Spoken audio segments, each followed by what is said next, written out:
Hello and welcome to another episode of Practice Time with Amy. And Jamie. I'm Amy. I am a relational therapist in Philadelphia, and I'm part of the Sentio team. I'm Jamie. I'm a family-based therapist in the Philadelphia area, and I am also part of the Sentio team. Nice. Before we dive into our skill and our new model today that we're practicing, how's it going, Jane? Anything to share with us? Yeah, it's going great. I spoke to Alex, whom you met last week, who's my coworker and very close friend. Alex participated in our last episode of Practice Time, which was the SFT exercise de-escalation. And she said, I used the skill that we went over in every single couple session that I had in private practice tonight. Whoa. And I was just like, awesome. And I thought it was really great that, Alex is licensed. She's been doing this work for a couple more years than I have, but she even said it was so nice to have the skill criteria in her head as she was able to do it. Couldn't wait to share that with you, Amy. I love that. And I mean, partially that just is like affirming to know that like this is really helpful. And I can totally relate to that like therapy is so vague and it's so, as I like to say, floofy and flowy, right? And to have something concrete, right? Like maybe she was already doing that skill with her clients, but to be able to say like, here's what I'm doing. I know I'm doing it. It's intentional. I know the criteria. That feels like so helpful in a field of work that often feels super vague. Yeah, super grounding. Okay, so today we will be transitioning to DBT, Dialectical Behavioral Therapy, and we will be working on the skill of problem assessment. This is exercise 4 in the DBT book. And my brief understanding of this skill is getting really clear on what the problem is before we move to problem solving, which makes sense.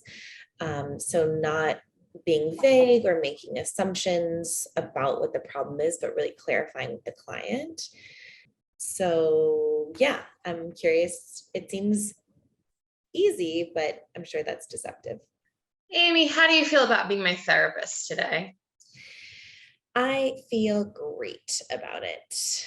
Cool. I would love to therapize you. And before we dive in, let's talk skill criteria. So there's 2 skill criteria for this exercise. First, therapist reflects a specific problem that the client is reporting. And second, therapist asks relevant questions to help the client clarify what contributed to the problem behavior. For example, what happened prior to engaging in the problem behavior. Okay. Ready?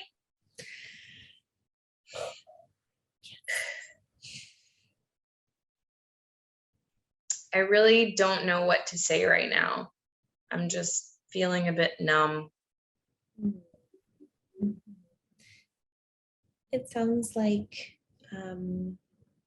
it sounds like you're not really feeling sure where to go or what to say, feeling kind of numb in this moment.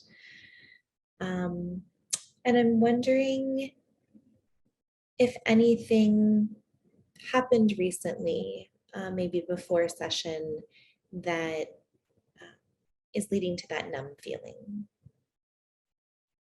Great. Let's now turn to our 2 skill criteria. So you reflected in criteria 1, you did reflect my feelings of numbness. I think maybe you could phrase that a little bit differently to make it like more of a specific problem as stated in criteria 1. So maybe we'll keep that in mind for a second try. Criteria 2, you absolutely met criteria 2 and asked me kind of, has anything happened before session or anything happened recently that might have caused this feeling of numbness. So great job with criteria 2. Would you like to move on to a more challenging one? Yes. Yes. Great. I was really upset after our session. You ended our session so abruptly. I was just upset that you sent me away. Okay. Yeah, and I'm really hearing you, how upset you feel about how I ended session last time. And I'm wondering, what part of how I ended, tell me more about how I ended it that really left you feeling upset. Great. Checking out these 2 criteria. Criteria 1, you met that by reflecting back that the problem that I was bringing to you, was this feeling of upset as a result of the way that our session ended. So you perfectly reflected that back to me, I thought. And criteria 2 asked that really great, clarifying, really great, Jesus. You asked that really great clarifying question, blah, blah, blah, blah, and asked me what was it about how the session ended that led to the feeling of upset. Yeah, so it was a really great clarifying question. I wonder, can we check the example response? I feel like I met criteria, but I'm curious, like, what other questions they would ask to clarify that problem. Yes. So the client statement is, I was really upset after our session. You ended our session so abruptly. I was so upset and you just sent me away. And the example response says, it sounds like you felt very hurt by the way our session ended. I wonder if you can tell me a bit about how you're feeling right now as you're telling me this. Okay. I definitely hear criteria 1 in that. I wouldn't have expected criteria 2 to sound like that. Yeah, I'm surprised at that, but okay. Yeah. All right. How do you feel about moving on to a more challenging one? The weird thumb dance says yes. Okay, gotcha.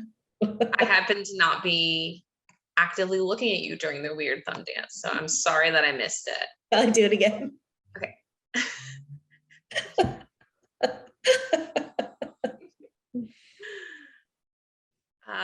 Okay, so we're looking at an advanced client statement here. Okay. I got mad at my friend for canceling plans and I sort of lost it on her. I really screwed it all up. Okay. Yeah, I hear that you're feeling badly, right? You feel like you screwed it up because you really lost it on your friend. And I'd like to learn more about what it looked like for you to lose it. Okay. Great. Let's check the skill criteria. Criteria 1, you definitely reflected the problem back to me. Like I had this feeling of I totally lost it on my friend and I messed things up, right? The issue wasn't that my friend canceled plans. Like the issue I was bringing to you was that I felt really badly that I screwed things up with my friend. And then the clarifying question that you asked for criteria 2 was, what did that look like for me to lose it on my friend? I really liked that clarifying question. Just to get me as the client to think a little bit about, like, right, what does it mean to lose it? And you as the therapist, when we think about this idea of problem assessment, you needed to get a better idea of what me losing it on my friend meant. Like, did it mean like I ignored her? Did it mean like I sent a bunch of really angry text messages? Did I show up at her house and break the door down? Like, what did losing it look like? Cool. Cool. It sounds like I rocked it. Totally. So what do you think? Trying that one a second time, example response? Let's try it again and see if I can come up with anything different. I got mad at my friend for canceling plans and I sort of lost it on her. I really screwed it all up. Yeah. And I hear as you share, Jamie, it sounds like you feel bad about that, right? That you feel like you screwed it all up when you lost it on your friend. And I'd like to learn more about what you were feeling when that kind of caused you to lose it, right? What emotions were coming up for you right before you lost it?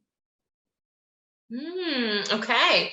Did a little pivot on it this time. So checking back to the criteria, you met criteria 1 by reflecting. And I think it even felt a little smoother. I found myself as the client, like nodding in agreement. Like I really felt more connected to you in that response. I felt, really smooth and genuine. So great job meeting criteria 1. And criteria 2, you met criteria 2, you just did it a little bit differently this time than you did before. Whereas your first statement, you focused on what did it look like to lose it. And this time you were asking me more about defining that emotional experience that led to me losing it, that led to those actions that I then took in losing it. Mm-hmm. So that was great. Little spin, but great job meeting both criteria. How was this activity for you specifically with problem assessment? I think it was, to be honest, one of the easier skills that we've done. I think the criteria was really straightforward, but I actually appreciate this and like want to bring it into some of my work because like we were saying before, it's really easy to like skip a couple steps to be like, okay, you lost it. Let's do anger management. Let's talk about anxiety skills. Let's talk about whatever, let's problem solve. But it was a really good reminder of like, do I know what the problem is before we solve it? Yeah. And I feel like criteria 1 is something that we do often, just like reflecting a client's experience. But that criteria 2 is so, so important because I have found, we all are unique people with our own unique perspective and our own unique language system to some extent. Mm-hmm. So lost it to me could look very, very, very different compared to my client. And I've been in situations where I've caught myself like going off of my definition of a thing and just assuming that it's a universal definition and then coming to find out like, oh, that is not necessarily the case. So that the skill, especially criteria 2, is very, very important to make sure that we are meeting the client in their experience as opposed to taking a course of treatment that is based more so on our experience. Totally. So really, really, really important skill. Yeah. Mm-hmm. Thanks for being my therapist, Amy. No problem, Jane. And thank y'all for checking out another practice time with Jamie and Amy. We'll see you next time.